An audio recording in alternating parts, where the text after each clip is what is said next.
విశ్వం అన్నయ్య voluntary రిటైర్మెంట్కు apply చేశారట. చెన్నైలో జరిగిన మా కంపెనీ ట్రైనింగ్ ప్రోగ్రాంకు వెళ్లి ముంబై తిరిగి రాగానే నా శ్రీమతి అంజలి చెప్పిన విషయం విని ఆశ్చర్యపోయాను. నేను నమ్మను. చేతినిండా పని లేకపోతే ఆఫీసులోనే ఉండలేడు విశ్వం. అటువంటి వ్యక్తి సర్వీసు ఇంకా 5 ఏళ్లుండగానే రిటైర్ అయి ఇంట్లో కూర్చుంటాడంటే ఎలా నమ్మేది అన్నాను. వేరెవరైనా చెప్పి ఉంటే నమ్మకపోయేదాన్ని. ఉదయం సులోచన గారే ఫోన్ చేసి చెప్పారు ఈ విషయం అంది శ్రీమతి. రేపు నేను విశ్వంతో మాట్లాడతాను. అప్లికేషన్ విత్డ్రా చేసుకోమని చెప్తాను. చిత్తశుద్ధి, ప్రతిభ ఉన్న ఉద్యోగిని మా సంస్థ పోగొట్టుకోవడం నాకిష్టం లేదు. భోజనాలయ్యాక మంచం మీద పడుకుని విశ్వం గురించే ఆలోచించసాగాను. విశ్వంతో నా స్నేహం వయసు 20 ఏండ్లు. అతనితో నాకు పరిచయం కలిగిన రోజులు గుర్తుకొచ్చాయి. నేను పనిచేస్తున్న ప్రముఖ కంపెనీలో డిస్పాచ్ సీటుకు పర్చేజెస్ సెక్షన్ నుంచి ఉత్తరాలు, కవర్లు వచ్చేవి. వాటిపైన ఉన్న అందమైన దస్తూరిని చూసి ఇది పర్చేజెస్ సెక్షన్లో పనిచేస్తున్న 3 అమ్మాయిల్లో ఒకరి దస్తూరి కావచ్చు అనుకున్నాను. కొద్ది రోజుల తర్వాత ఆ దస్తూరి మగవాడిదని తెలిసి ఆశ్చర్యపోయాను. ఆ సెక్షన్కు వెళ్లి అతనితో పరిచయం చేసుకున్నాను. నా పేరు విద్యాసాగర్, డిస్పాచ్ సెక్షన్ అన్నాను చేయి చాపుతూ. నా పేరు విశ్వనాథ్, అందరూ విశ్వం అని పిలుస్తారు అన్నాడు చేయి కలుపుతూ. మనిషి తెల్లగా సుకుమారంగా ఉన్నాడు. అతని అక్షరాల్లాగే మనిషి కూడా అందగాడే అనుకున్నాను. మా పరిచయం జరిగిన కొద్ది రోజులకు నన్ను పర్చేసెస్ సెక్షన్కు బదిలీ చేశారు. త్వరలోనే విశ్వం నాకు ఆప్తమిత్రుడయ్యాడు.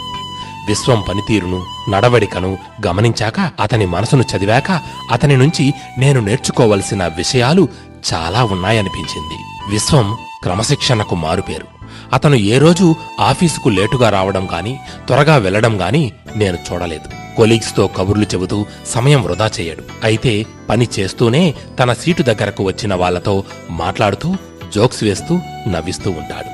లేడీ కొలీగ్స్తో కూడా జోక్స్ కట్ చేస్తూ వారి కుటుంబ విషయాలు తెలుసుకుంటూ వారికి ఆప్తుడయ్యాడు. అతని ప్రవర్తనలో గాని, జోక్స్లో గాని అసభ్యత ఉండకపోవడంతో ఆడవాళ్లు కూడా ఎలాంటి సంకోచాలు లేకుండా అతనితో మాట్లాడేవారు. ఆ విధంగా ఎంతో పనిచేస్తూ కూడా అందరితో మాట్లాడుతూ సన్నిహితంగా ఉండటం ఓ కళ అనిపించింది నాకు. ఆడుతూ పాడుతూ పనిచేయడం అంటే ఏమిటో విశ్వంను చూశాకే నాకు తెలిసొచ్చింది. విశ్వం లీవు పెట్టవలసి వస్తే ముందు రోజే లీవు లెటర్ను సెక్షన్ హెడ్కు ఇవ్వడం, అనుకోకుండా లీవు పెట్టవలసి వస్తే 10 గంటల లోపే ఆఫీసుకు ఫోన్ చేసి కబురు అందించడం చేసేవాడు. విశ్వం ఆఫీసు ఫోన్ వాడటం నేను ఎప్పుడూ చూడలేదు. చాలా మంది ఉద్యోగులు ఇంట్లో ఫోన్ కాల్స్ ఆదా చేసి గ్యాస్ సిలిండర్ బుక్ చేయడం దగ్గర్నుంచి పరాయి రాష్ట్రంలో ఉన్న బంధువులతో మాట్లాడటం వరకు ఆఫీసు ఫోన్నే వాడేవారు. అదే విషయం అతన్ని అడిగాను ఓ రోజు. ఆఫీస్ ఫోన్ వాడడం తప్పు కాదు. అయితే మనకున్న ఏ సదుపాయాన్ని దుర్వినియోగం చేయకూడదు.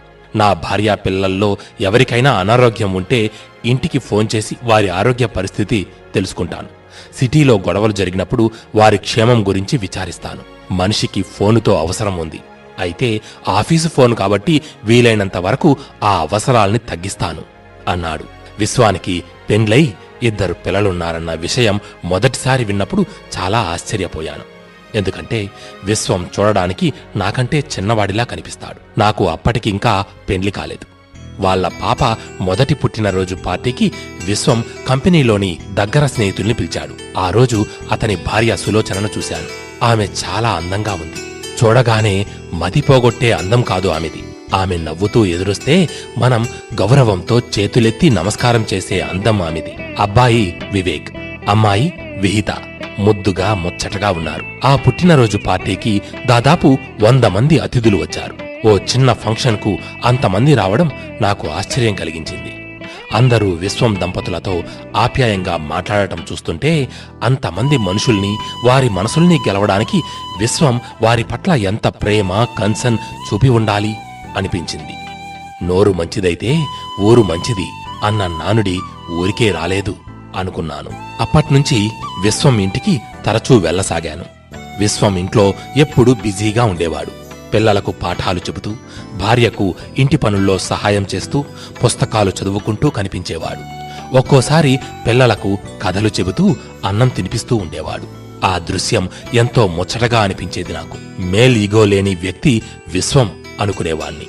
అంతేకాదు, మేడంటే మేడా కాదు, గూడంటే గూడు కాదు, పదిలంగా అల్లుకున్న పొదరిల్లు మాది పాట గుర్తుకొచ్చేది వాళ్ళ కుటుంబం చూస్తున్నప్పుడల్లా.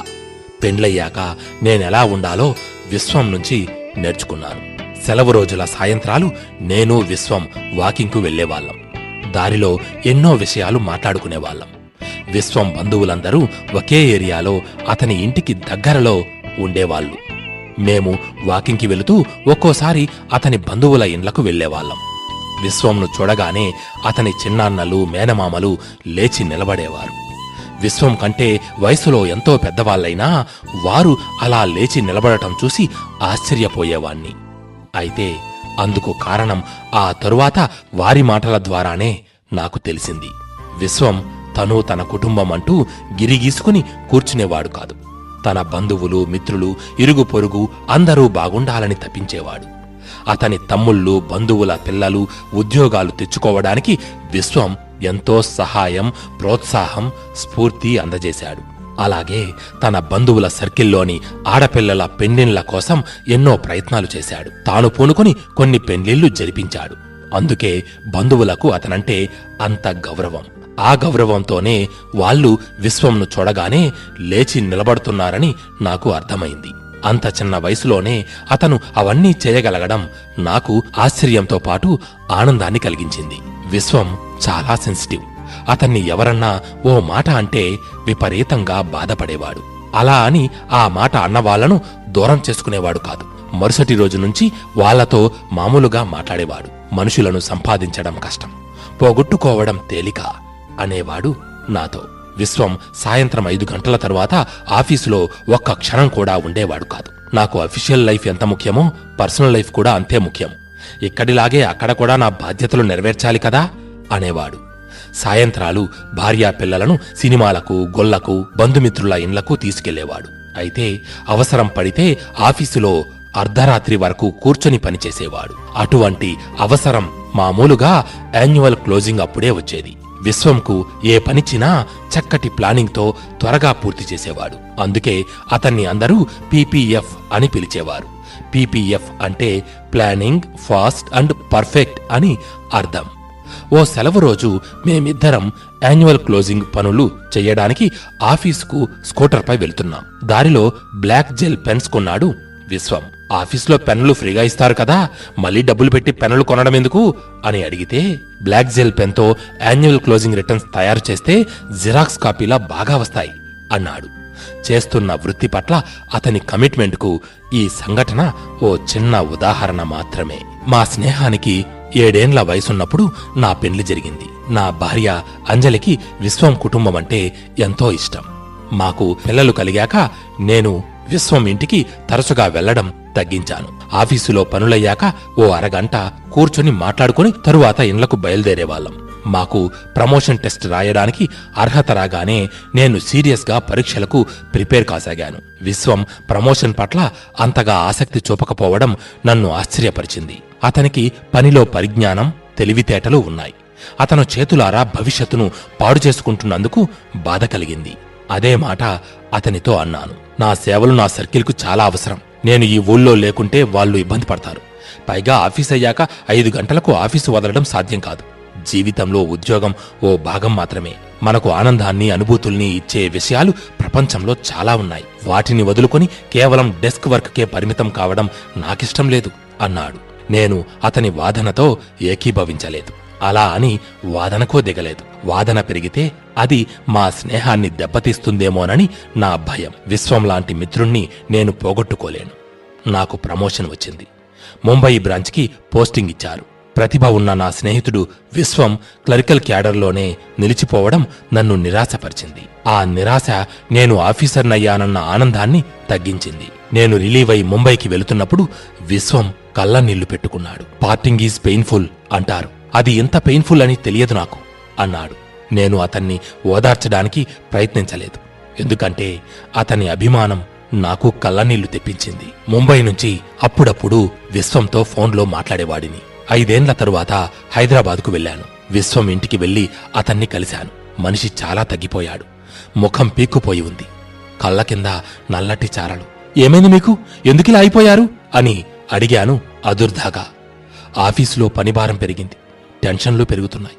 నేను ఆఫీసులో పనిచేయలేకపోతున్నా సాగర్ అన్నాడు బాధగా. హైదరాబాదు బ్రాంచిలో అత్యంత సమర్థవంతమైన ఉద్యోగి మీరు.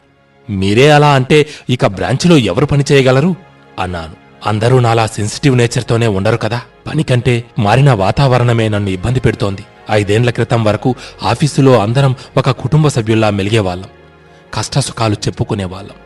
ఆడుతూ పాడుతూ పనిచేసేవాళ్లం. స్టాఫ్ మెంబర్లకు మంచి జరిగినా చెడు జరిగినా మేమున్నామంటూ పక్కన నిలబడేవాళ్లం. ఇప్పుడు ఆఫీసులో ఉద్యోగుల సంఖ్య సగానికి పైగా తగ్గిపోయింది. పని 3 పెరిగింది. ప్రతి ఒక్కరికి పని ఒత్తిడి. ఇప్పుడు ఆఫీసులో మేం మాట్లాడుకునే ఒకే ఒక పదం గుడ్ మార్నింగ్. ఇంటికెళ్లేటప్పుడు గుడ్ నైట్ చెప్పేంత ఓపిక కూడా ఎవరికీ ఉండటం లేదు. మరొకరి బాధను వినే తీరిక ఉండటం లేదు. కంప్యూటర్లు వచ్చాక దాదాపు ప్రతి ఆఫీసులో ఉంటున్న పరిస్థితి ఇదే. కంప్యూటరైజేషన్, మెకనైజేషన్, ప్రైవేటైజేషన్, గ్లోబలైజేషన్ లాంటి పదాలు విరివిగా వాడుతున్నాం, వింటున్నాం. కానీ ఇవన్నీ మనుషులకు తెచ్చింది మాత్రం టెన్షన్. మరుగుపడిపోతున్నది హ్యూమన్ రిలేషన్స్ అన్నాడు. మారిన పరిస్థితుల్లో కంప్యూటర్లు, టెక్నాలజీ అవసరమే. కానీ ఉద్యోగుల్ని తగ్గించడం మంచి పని కాదు. ఇదివరకు ఆఫీసుల్లో ఉద్యోగులకు వయసు పెరిగే కొద్దీ పని ఒత్తిడి తగ్గించేవారు. కుర్రవాళ్లకు ఎక్కువ పని అప్పగించి సీనియర్లకు వారి అనుభవం, విజ్ఞత, అవసరమయ్యే పనులు మాత్రం చెప్పేవారు. కానీ ఇప్పుడు ఖర్చులు తగ్గించుకోవడం కోసం రిక్రూట్మెంట్లు ఆపేశారు. వీఆర్ఎస్ పథకాల్ని ఇబ్బడి ముబ్బడిగా ప్రవేశపెట్టారు. దీంతో ఉద్యోగుల సంఖ్య గణనీయంగా తగ్గింది. వయసుతో నిమిత్తం లేకుండా అందరూ కష్టపడి పనిచేయాల్సిన పరిస్థితి వచ్చింది. నేను 30 ఏండ్ల వయసులో చేసిన పనికి రెట్టింపు పని ఇప్పుడు చేస్తున్నాను. అయితే అంతటి శారీరక శ్రమకు, మానసిక ఒత్తిడికి ఈ శరీరం తట్టుకోలేకపోతోంది. పైగా రాత్రి 7 వరకు కూర్చుని పనిచేసినా పనులు పూర్తి కావడం లేదు. పనిచేసిన తృప్తి ఉండటం లేదు. జాబ్ సాటిస్ఫాక్షన్ అన్నది మిస్ అవుతున్నాను అన్న విశ్వం మాటలకు తప్పదు విశ్వం. ఈ పోటీ ప్రపంచంలో అందరూ పరిగెత్తాల్సిందే. నిలబడితే పడిపోయే ప్రమాదముంది. మన ఉనికిని కోల్పోయే ప్రమాదం కూడా ఉంది. పరిస్థితులకు పాజిటివ్గా స్పందించాలి. అయితే మన ఆరోగ్యం గురించి కూడా జాగ్రత్త తీసుకోవాలి. ఆఫీసులో మీకు చేతనైనంత చేసి వచ్చేయండి. ఇంటికి వచ్చాక ఇక పని గురించి ఆలోచించకండి. ఇప్పటికే సంస్థకు ఎవరూ చేయనంత సేవ మీరు చేశారు. ఆ సేవల్ని భగవంతుడు తప్పక గుర్తిస్తాడు అని అతనికి ధైర్యం చెప్పి బయలుదేరాను. అయితే విశ్వం గురించి నాకు తెలుసు. అప్పగించిన పనిని చెయ్యకుండా అతను ఆఫీసు వదిలి రాడు. ఎందుకంటే విశ్వం తన ఆరోగ్యం కంటే తన మనస్సాక్షికే ఎక్కువ ప్రాధాన్యత ఇస్తాడు కాబట్టి.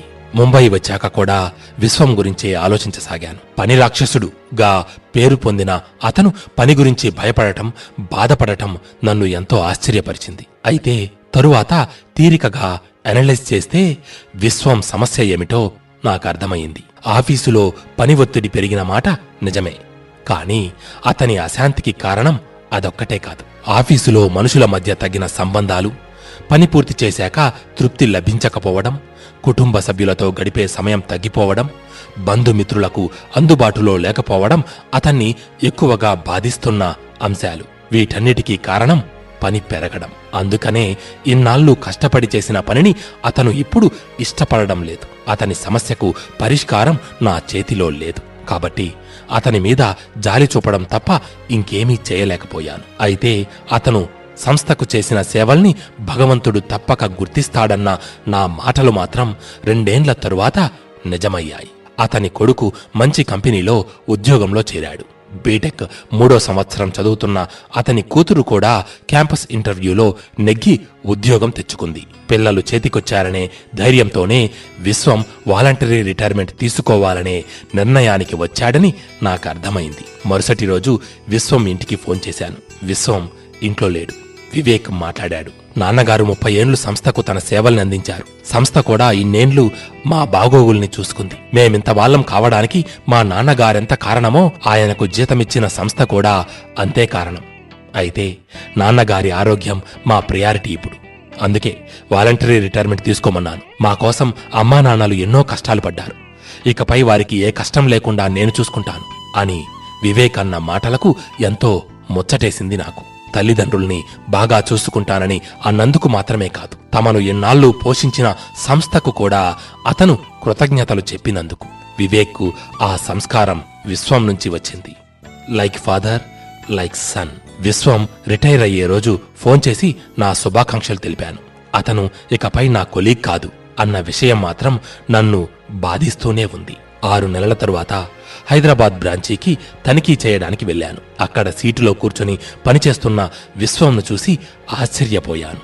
అతను 5 ఏళ్ల క్రితం విశ్వంలా ఆనందంగా హుషారుగా కనిపిస్తున్నాడు. అదేంటి మీరిక్కడ? మీరు వాలంటరీ రిటైర్మెంట్ తీసుకోలేదా అని అడిగాను. తీసుకున్నాను, మళ్లీ పనిలో చేరాను అన్నాడు నవ్వుతూ. అదెలా అన్నాను మరింత ఆశ్చర్యపోతూ. రిటైర్మెంట్ తీసుకున్నప్పటినుంచి సంస్థకు 5 ఏళ్లు సేవ చేయకుండా ముఖం చాటేశానన్న గిల్టీ ఫీలింగ్ నన్ను వెంటాడసాగింది. అందుకే నేను ఉదయం 10 నుంచి మధ్యాహ్నం 3 గంటల వరకు ఆఫీసులో పనిచేస్తానని, అందుకు కంపెనీ నుంచి జీతభత్యాలు ఆశించనని దయచేసి అనుమతించమని కోరుతూ కంపెనీకి ఉత్తరం రాశాను. మన జీఎం గారు అనుమతించారు. స్వచ్ఛందంగా పనిచేస్తున్నాను కాబట్టి ఇప్పుడు నాపై ఎలాంటి ఒత్తిడి లేదు. పైగా మన కొలీగ్స్ దగ్గర నుంచి కొన్ని పనులు పంచుకొని వారికి పని ఒత్తిడి కొంతైనా తగ్గించగలుగుతున్నాను అన్న తృప్తి ఉంది అన్నాడు. ఇక మాటలకందని ఎన్నో భావాలు నా మదిలో కదలాడాయి. విశ్వంలాంటి మనుషులు ప్రపంచమంతా నిండిపోతే ఎంత బాగుంటుంది అన్న ఆలోచన, ఆశ మనసంతా నిండిపోయింది. చేస్తున్న వృత్తి పట్ల, కుటుంబం పట్ల, సమాజం పట్ల బాధ్యతతో మసలుకునే వ్యక్తులకు ఈ విశ్వం కథను అంకితం చేస్తూ రచయిత శ్రీ సిఎన్ చంద్రశేఖర్ గారికి హృదయపూర్వక ధన్యవాదములు తెలుపుదాం.